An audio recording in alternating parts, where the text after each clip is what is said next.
Okay, so this is Bruce Cyan. I'm going to do topic today, the I-back toss.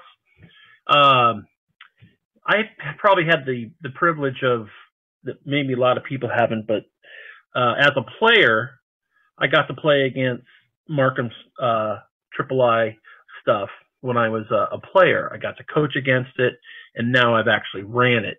So I've kind of got it from all different aspects.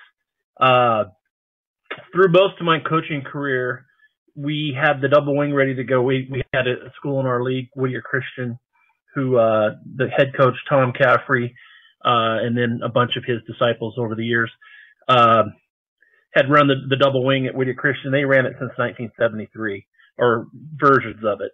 And so we always had it ready every time because we knew coming into the league, they were one of the best teams. And so even back early 90s, we would always, at any time we could, summertime, if we were playing somebody, where we really didn't have to, practice as much, we would find times to actually put double wing in, because I think the biggest problem that teams have against a double wing team is practice and getting somebody to run it. So we would actually put it in almost as a victory offense or a backup thing, and we'd have full, different personnel and everything. And if we ever got up in a game, we'd actually put it in and let them, run a series or two, all getting ready for this, league opponent that we were going against.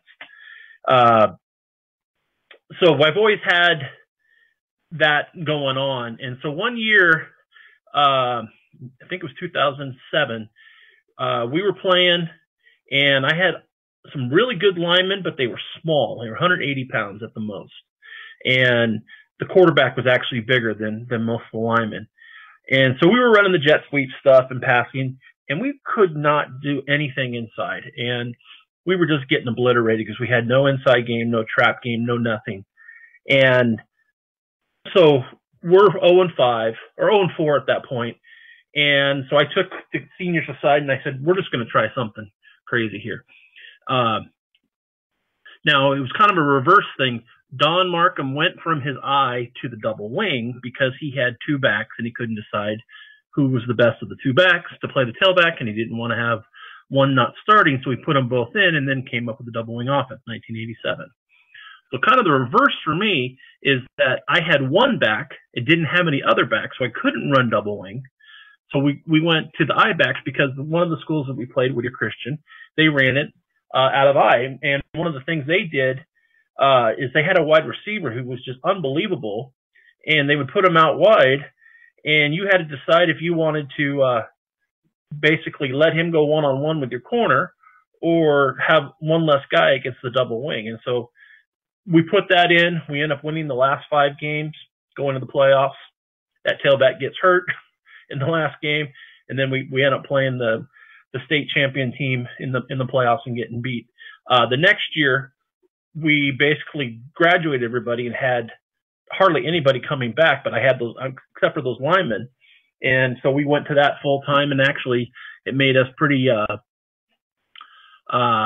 competitive, because what we're able to do is get more people to the point attack with 180-pound guys, and then we could actually take on some of those bigger guys.